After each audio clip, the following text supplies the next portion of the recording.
요즘 불황이지 않습니까? 또 불경기가 상당히 오랫동안 계속되고 있죠.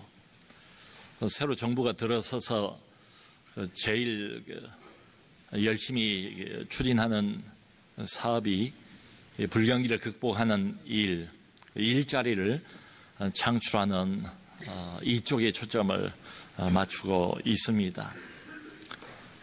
근데 여러분, 불황이라는 단어하고 또 불안이라는 단어하고 좀 맞물려 있지 않습니까? 이 동전의 양면과 같은 것 같아요.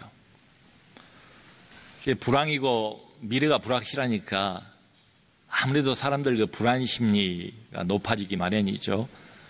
그래서 소위 말하는 이럴 때는 위로 산업 이런 게 활발해지죠.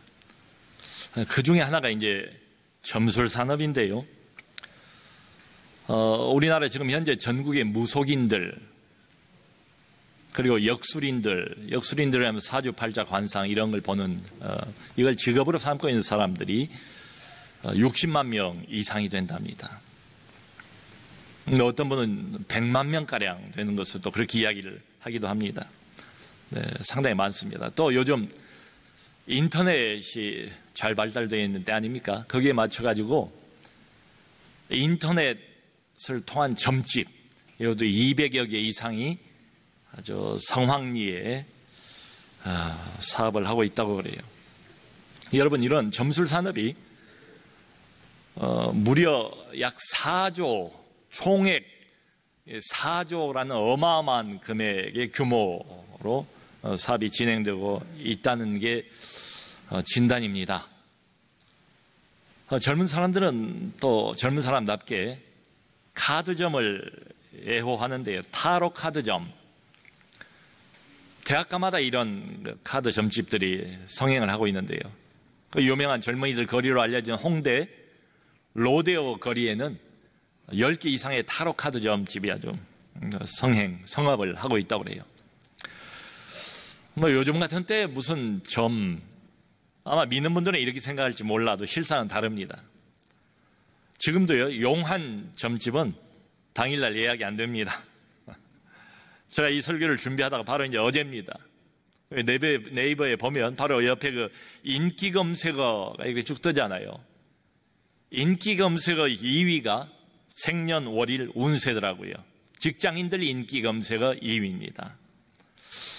이렇게 현재가 불안하고 미래가 또 불확실한가 보다. 그 네이버 검색창에 점집하고 쳐봤더니요, 그 웹 문서가 무려 22만 개 이상이 올라와요. 여러분, 이 정도면 가히 우리 대한민국은 지금 점술공화국이다. 실제로 그렇게 많이들 부르고 있더라고요. 이렇게 부를 수 있지 않을까? 바로 이 점친 사람을 오늘 본문에서 바울이 만납니다. 귀신이 들렸어요. 근데 이 종이에요. 귀신이 들려서 그야말로 신들린 이런 점쟁이 역할을 하는 여자입니다. 여러분, 점친 사람도 그저 자기의 경험으로 넘겨짚어서 요령 가지고 그렇게 점을 보는 사람도 있습니다. 근데 이 세계에서 그건 짝퉁이고 진짜 백이는 뭔가 하면 완전히 신이 들린, 신이 내린 이런 점쟁입니다. 흔히 하는 말처럼 귀신같이 알아맞혀요. 그러니까 꽤 소문이 나는가 봐요. 돈을 많이 들였습니다. 근데 이 여자가 종이고 주인이 따로 있는데 주인이 하나가 아니에요. 주인들에게 큰 이익을 줬대요. 돈이 되니까 이 사람도 저 사람도 합동으로 이 여자 종을 소유를 하고 있는 거예요. 돈벌이가 되니까. 주인에게 큰 돈벌이 통로가 되는 이런 여자입니다. 그래서 오늘 본문을 보면 좀 이상한 게 보여요. 의문을 갖게 됩니다. 왜냐하면 바울과 일행을 만났을 때 이 점치는 귀신 들린 여종이 뭐라고 소리를 지르는가 하면 17절에 이 사람들은 지극히 높은 하나님의 종으로서 구원의 길을 너희에게 전한 자라. 여러분, 귀신 들린 사람의 입에서 이런 이야기가 나올 수 있겠습니까? 일반적으로 바울을 소개를 하는 거예요. 주변의 많은 사람들에게. 이 사람들이 누군가를 소개하는 겁니다. 하는 일이 뭔가를 정확히 소개하는 겁니다. 지극히 높은 하나님의 종들이래요. 그리고 한 걸음 더 나가서 바울이 빌립보성에서 하고자 하는 이 일, 그 사역의 핵심 내용을 구원의 길을 너희에게 전하는 자라. 이게 짚어서 이야기를 해줘요. 참 이거 대단한 선전 아니겠습니까? 지금 유럽 지역에서 첫 번째 선교거든요. 낯설고 낯선 빌립보 땅의 한복판이거든요. 그런데 바울 일행을 소개해주고 하는 일을 소개해주는 한 사람, 참 고마울 수밖에 없지요. 그런데 여러분, 이렇게 해서 어떤 결과를 가져왔는가? 그 결과가 대단히 중요해 보여요. 여기 보니까 18절에 여러 날 반복하니까 바울이 심히 괴로워했대요. 이 여자가 바울이 가는 데마다 쫓아다니는 거예요. 부탁하지도 않았어요. 달갑지 않은 손님이. 근데 와가지고 자기가 큰 소리로 아까 말씀드린 것처럼 그와 유사한 이야기를 외친 거지요. 한두 번이 아닌 것 같아요. 여러 날을 반복을 했답니다. 나중에 바울이 참을 수가 없게 됐어요. 너무 부담스럽고 너무 고통스럽고 나중에 분노가 폭발을 했습니다. 왜냐하면 이게 돕는 게 아니거든요.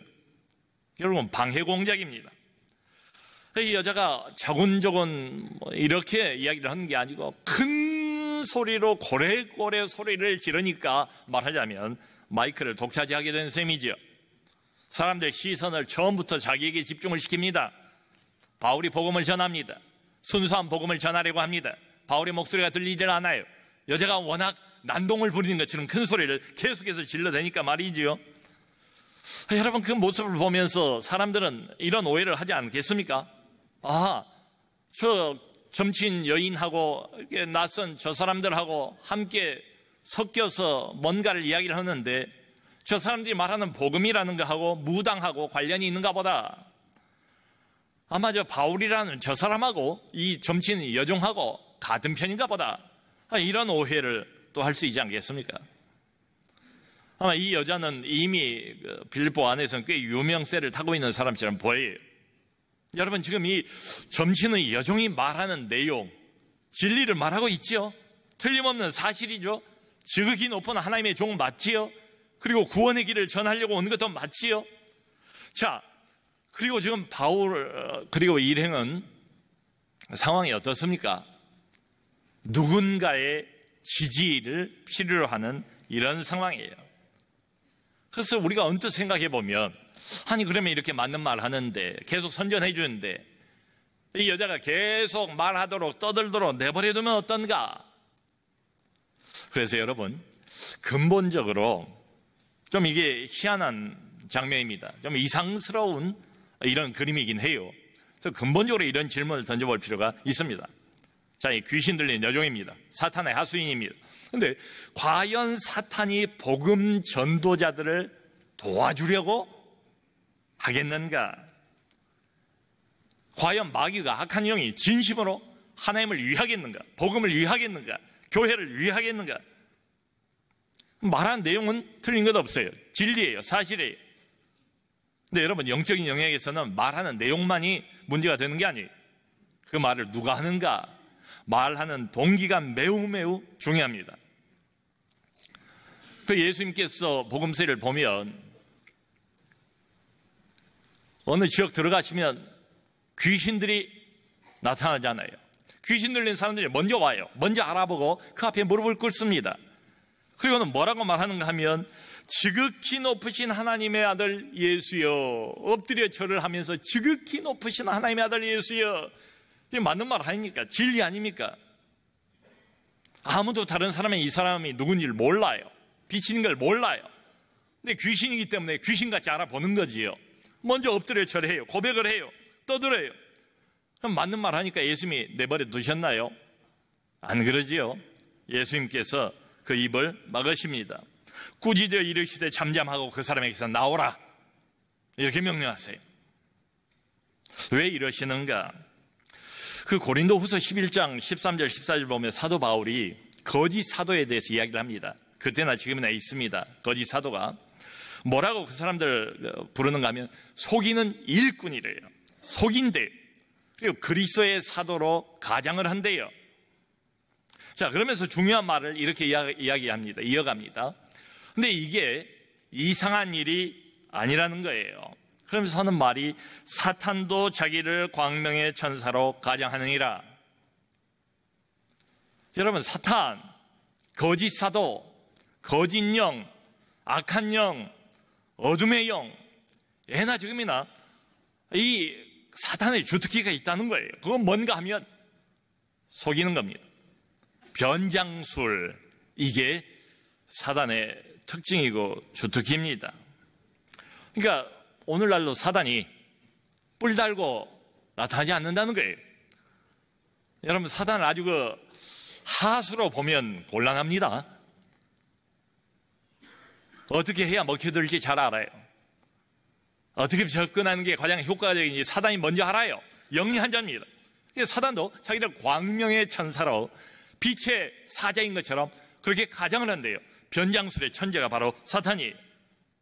자, 여러분, 만일에 이 여자가 계속 바울의 복음 전도단에 따라다니도록 허용을 한다면 무슨 일이 발생할까요?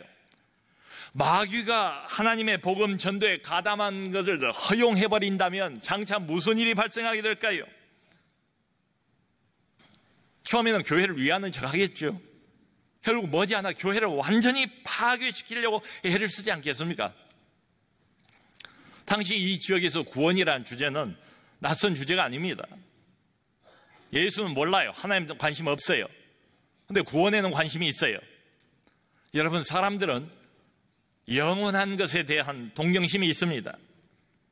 눈앞의 것에 얽매여서 쩔쩔매면서도 늘 사람 영혼은 영원한 것에 대한 향수를 가지고 있어요. 그러니까 이때 당시에도 구원은 굉장히 인기 있는 유행하는 주제였습니다. 근데 문제는 뭔가 하면 이 사람이 와서 이런 구원 이야기하고 저 사람이 와서 또 다른 구원을 이야기를 해요.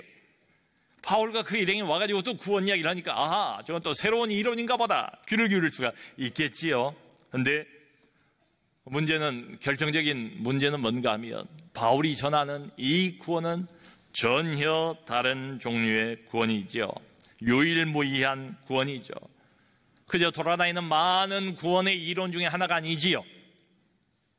전능하신 하나님께서 우리 인간에게 내어주신 유일한 구원, 바로 복음이 그것 아니겠습니까? 유일한 구원의 길.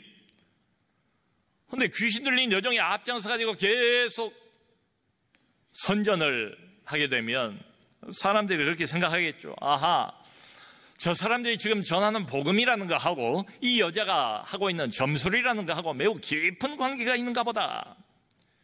이 사람들이 말하는 하나님이나 저 여자를 부리고 있는 악한 영이나 거기서 거인가 보다, 비슷한 존재인가 보다, 혼란을 초래하지 않겠습니까? 여러분, 하나님과 사단, 성령과 악령 구별이 잘 안 가요. 이 시대는 이것저것 마구 뒤집어 섞어놨어요. 비빔밥처럼 만들어놨어요. 요즘 음식도 퓨전이 유행하지 않습니까? 그런 것처럼 이걸 종교 혼합주의라고 그렇게 부릅니다. 다원주의라고 그렇게 부릅니다. 기독교, 성경, 오직 예수, 오직 하나님, 오직 하나밖에 없는 구원, 그렇게 폐쇄적으로 살지 말자, 독선적으로 주장하지 말자, 너무 배타적인 주장이다. 이 시대는 그야말로 모든 걸 다 열어놓고 받아들인 다원주의 시대다 주장을 합니다. 언뜻 보면 같은 신앙처럼 보여요. 하나님 이야기하고 성경 이야기하니까. 실제는 전혀 다릅니다. 그 잘 알려진 선교신학자 이동주 박사는 이렇게 이야기를 해요. 이 종교 혼합주의에서는 하나님이 뭐냐?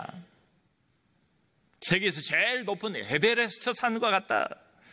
세상 종교들은 뭐냐? 에베레스트 산으로 올라가는 등산로와 같다. 등산로는 여러 가지가 있다. 북쪽, 남쪽, 동쪽, 서쪽 어디서든지 올라갈 수 있다. 결국은 다 똑같은 하나님을 섬기는 것이다. 그리스도의 삶, 그리스도의 죽음, 그거 인정한다. 하지만 그것은 비유일 뿐이지 사실은 아니다. 팩트는 아니다. 역사는 아니다. 실제는 아니다. 여러분, 성경을 보면 하나님은 인격적인 하나님 아니십니까? 우리처럼 생각도 하시고요, 우리처럼 느끼기도 하시고, 화도 내고 기쁨도 느끼시고, 우리처럼 결심도 하시잖아요. 의지를 가지고. 이 성경의 하나님, 근데 이 하나님에게서 인격성을 빼버리자는 겁니다. 그렇게 좁히지 말자는 거예요. 넓히자는 거예요. 시대에 맞게. 그래서 좀 넓히자. 하나님을 인격을 가지고 있는 특별한 분으로 소개하지 말고. 근데 이분이 실제하는 거 맞지 않습니까? 궁극적인 실제 아닙니까? 그러니까 그저 하나님을 실제하는 것, 뭐라고 부르는 the real, 실제, 인격이 없어요. the real. 하나님은 참되신 분 아닙니까? 인정하자는 거예요. 근데 인격을 빼자는 거예요. 넓히자는 거예요. 참된 것, the true. 이게 하나님의 이름이라는 거예요. the real, the true. 성령이 뭔가? 종교혼합주의에서는 이제 극단적으로 성령은 기다, 기. 우리가 기운이 없다, 기가 빠졌다, 기가 막히다 할 때 잘 알고 있는 기가 잘 소통이 돼야 건강한데, 그 기가 바로 성령이다. 한마디로 생명의 호흡, 우리의 생활 에너지, 이게 바로 성령이다. 한 걸음 더 나가서 심하게 이렇게도 주장을 해요. 불교에서 그 관세음보살은 전쟁신이다. 그건 남성신인데, 그에 비해서 성령은 자비와 지혜를 가지고 있는 동양의 여성신이다. 우리가 도저히 받아들일 수가 없지요. 여러분, 그런데 이게 우리가 지금 살고 있는 2017년도 정신적인 사조가 뭡니까? 이 시대를 이끌어가는 정신적인 분위기를 흔히 포스트 모던 이렇게 부르지 않습니까? 탈현대, 포스트 모던, 그 특징이 뭔가 하면 상대주의. 절대적인 건 없어요. 절대적인 하나님은 없어요. 절대적인 진리 없어요. 다 해석 나름이에요. 보기 나름이에요. 상대적일 뿐이에요. 상대주의, 불확정성, 비결정성이에요. 확정적인 건 아무것도 없어요. 이것만 진리라고 말할 수 있는, 결정할 수 있는, 미리 확정할 수 있는 건 없다는 게 이 시대의 정신적인 기본 풍토입니다. 주관성이에요. 여러분, 그래서 이런 포스트 모던의 정신이 의식을 하든 의식을 못하든 아주 우리 옆에 가까이 들어와 있습니다. 모든 학문에 다 들어와 있고요. 영화, 드라마, 음악, 연극, 모든 문화에 다 들어와 있고요. 심지어는 신학도 거기서 예외가 아닙니다. 그 영향을 우리가 계속 받아요. 자, 이런 정신들이 만들어낸 복음을 흔히 혼합복음 이렇게 부릅니다. 혼합되어 있어요. 그러니까 하나님과 우상이 혼합이 되어 있어요. 복음과 세상 철학이 혼합이 되어 있어요. 뭐가 뭔지 잘 몰라요. 구별이 안 가요. 마귀의 의도는 뭔가 분명해 보이지요. 복음의 본질과 순수성을 교묘하게 왜곡을 해서 머지않아 엉뚱한 이단 교리로 완전히 전락을 시켜버리는 거죠. 자, 이러다 보니까 온갖 혼란 발생하게 되는 거죠. 근데 여러분, 성경을 보면 어떻습니까? 시종일관 하나님께서는 뭔가를 싫어하세요. 극도로 싫어하시는 게 있어요. 하나님의 극혐, 우리말로 하면 하나님이 가장 싫어하는 게 뭔가 하면 자신과 우상을 섞어놓는 걸 싫어하세요. 이걸 극도로 싫어하세요. 어떤 우상과 자신을 비교하는 것조차도 허용하지를 않으시잖아요. 그 올해 아주 재미있는 책 하나가 나왔는데요. 제목이 무당 엄마 목사 아들입니다. 짐작해 가시죠? 무당 엄마 목사 아들. 미국에서 목회를 하고 있는 주명식 목사님 자기의 간증입니다. 자기가 군에 있을 때 신학교 가기로 결심을 했대요. 목사 소원을 했대요. 근데 자기가 군에 있을 때 어머니는 무당이 된 거예요. 철마산에서 19신들이 임했어요. 뭐 별별 신들이 많더라고요. 보니까 광개토대왕 신도 있어요. 그 중에 19신이 한꺼번에 들어온 거예요. 여러분, 웃을 일이 아니에요. 그 세계에서는 심각합니다. 근데 신내림을 이렇게 받으면 바로 이제 자기의 신력을 시험해 보는 게 있는데, 그게 뭐냐? 작두를 타는 겁니다. 보통 사람이 탈 수 없지요. 여러분, 작두에도 쌍작두가 있고 외작두가 있습니다. 뭐 이걸 기억하실 필요는 없어요. 그리고 작두를 탈 때도 버선발로 타는 경우가 있고 맨발로 타는 경우가 있습니다. 뭐가 최고봉인가? 신내림 받고 난 뒤에 외작두를 맨발로 타는 게 이게 최고봉이에요. 근데 이 엄마가 신내림 받고 난 바로 직후에 외작두를 맨발로 탄 거예요. 그러니까 이 철마산 산당에서 지금까지 한 번도 신내림 이후에 직후에 이렇게 외작두를 탄 사람이 없었다고 말할 정도로요. 신통방통한 능력을 받은 거지요. 자, 아들은 이제 신학교 가서 목사가 될 판이고 엄마는 이제 뭐 대단한 무당이 돼버린 거예요. 말할 수 없는 갈등과 말할 수 없는 핍박과 그리고 이제 집에서 뭐 쫓겨나서 다른 데서 이제 신학교를 다니는데 세월이 흘러서 신학교 졸업할 때가 됐습니다. 이 사람이 이제 신학교를 다니면서 어느 선교단체에 몸을 담았던가 봐요. 그 선교단체에서 먼저 이제 예배를 이렇게 드리는데 선교단체가 얼마나 뜨겁습니까? 또 핍박 가운데서 이렇게 어렵게 신학교를 다녔으니까 얼마나 이 목사의 마음이 간절할까요? 근데 졸업이라고 그러니까 이 엄마가 아들 그래도 졸업식인데 처음으로 예배라는 걸 참석을 한 거예요. 졸업이라고 그래서. 근데 이제 설교가 끝났습니다. 신통방통 무당 엄마가 이제 앉아 있어요. 설교가 끝났어요. 근데 웬일인지 설교 후에 사회자가 지금까지 우리를 위해서 이렇게 수고하고 헌신하고 기도해 주신 부모님들을 위해서 우리 이 시간 모두 통성기도 하겠습니다. 이렇게 나온 거예요. 옆에 있는 그 엄마를 위해서 얼마나 간절히 기도를 했겠어요. 그런데 이 목사님 표현이 바로 그 순간 엄마의 힘력이 와르르 완전히 무너져버립니다. 그 예배 중에도 이 엄마가 가슴이 터질 것 같아서 몇 번을 나가려고 하다가 못 나간 거예요. 통성기도를 할 때 머리가 빠개질 것처럼 두통이 왔어요. 결론이 뭔가? 지금 교회 권사가 됐습니다. 구역장 역할을 잘 감당하고 있습니다. 어떻게 이런 일이 가능하죠? 예수 그리스도의 이름으로. 이 주명식 목사님이 이런 말을 해요. 제가 그대로 옮겨볼게요. 누구에게나 예수의 이름은 능력이 있습니다. 그 다음 이게 중요합니다. 중요한 건 지속적으로 말씀을 가르쳐야 한다는 것입니다. 그렇지 않으면 기도 받고 떠난 귀신이 다시 들어옵니다. 여러분, 예수 이름은 단지 주문이 아닙니다. 그러죠? 내 마음이 담겨져야 합니다. 내 신앙이 따라가야 됩니다. 안 그러면 이건 헛것이에요. 사도행전 19장을 보면 스게와의 7 아들이 다 마술쟁이 아니었습니까? 마술하는 사람들 아닙니까? 유대인이긴 하지만. 그런데 보니까 바울이 전하는 예수 이름의 능력이 있어요. 기적이 일어나요. 그러니까 악귀 들린 사람을 만났어요. 이 스게와의 7 아들들이 뭐라고 말합니까? 내가 바울이 전하는 예수 이름을 빙자하여 너에게 명하노라. 악귀가 뭐라고 그래요? 내가 예수도 알고 바울도 알거니와 너는 누구냐? 그러니까 악귀가 달라들어서 7 아들을 실컷 두들겨 패고 옷까지 발랑 벗겨가지고 쫓겨냈다. 이 이야기가 나옵니다. 여러분, 점집당하지 마세요. 왜 귀신 영향에 자기 영혼을 노출시킵니까? 왜 귀신하고 교제를 하려고 합니까? 둘 중에 하나를 선택하세요. 엘리야처럼 머뭇거리지 마세요. 하나님이 진짜 신이면 하나님 편에 서고 저쪽이 더 믿음성이 있고 신뢰가 간다고 그러면 저쪽 편을 아예 가치고 둘 중에 하나를 선택을 하셔야지. 하나님이 극도로 극혐 싫어하시는 게 양자를 섞어 놓는 것입니다. 점집당하지 마세요.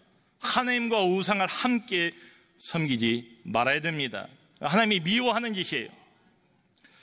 여러분, 우리 여기서 보는 것처럼 마귀, 귀신, 어둠이에요. 두려워할 대상은 아닙니다. 경계의 대상이죠. 조심은 해야 됩니다. 물론 마음이 불안하니까 의지를 하는 것 같아요. 경제가 어렵고 미래가 불확실하고 마음이 불안하니까 자꾸 손을 벌리는 거지요. 점집도 가는 거지요. 그 믿는 사람도 이렇게 낙심하고 있고 하는 일이 잘 안 되면 그때를 노리고 또 마귀가 와서 속삭여요. 봐, 하나님이 어디 있어? 너는 혼자야. 하나님이 있다고 해도 너 같은 건 도와주지 않을 거야. 이런 거 등등 말해요. 다 거짓말이에요. 마귀의 주특기 거짓말. 여러분, 그러므로 이 문제에 대해서 우리가 반드시 알아야 될 것은 두 가지인데요. 요한일서 5장 18절 19절에서 사도 요한이 이렇게 말합니다. 첫 번째 알 것은 뭔가 하면, 너희가 알 것은 온 세상은 악한 자 안에 처한 것이며. 여러분, 지금 온 세상, 우리가 살아가고 있는 온 세계는 어둠의 영이 가득합니다. 세상 임금이 지금도 여전히 활발하게 활동을 벌이고 있다고요. 온 세상은 악한 자 안에 처한 것이며. 한 가지 반드시 우리 신자는 더 알아야 될 게 있대요. 또 하나 알아야 될 건 이겁니다. 이게 더 중요해요. 하나님께로부터 나신 자가 그를 지키심에 악한 자가 그를 만지지도 못하느니라. 아멘. 우리는 어떤 존재인가? 하나님께로부터 나신 자 예수 그리스도, 하나님의 아들, 지극히 높으신 영광의 왕, 그분, 그 하나님의 아들께서 우리를 지킨대요. 믿는 자를 지킨대요. 하나님의 백성을 지킨대요. 하나님의 자녀를 품고 있대요. 지키고 있대요. 그래서 안전하대요. 악한 자가 그를 만지지도 못하니라. 아멘. 여러분, 여기 이게 바로 우리의 실상입니다. 우리의 상태입니다. 사랑하는 성도 여러분, 원튼 원치 않던 영적 싸움은 항상 벌어지고 있습니다. 내 안에서 내 밖에서 끊임없이요. 이 영적 싸움, 영적 전투 이기는 비결 딱 한 가지밖에 없습니다. 여기 본문에 나와 있습니다. 바울이 바로 보여주고 있는 것과 똑같습니다. 예수 그리스도의 이름을 붙드는 것입니다. 그리고 그걸로 충분합니다. 거기 뭐 덧붙일 것 없습니다. 성도 여러분, 우리를 살리신 분도 예수입니다. 우리를 현재 지키시는 분도 예수입니다. 그러므로 오직 예수입니다. 이 오직 예수의 피 묻은 복음을 전하는 우리 모두가 될 수 있기를 주님의 이름으로 축원합니다.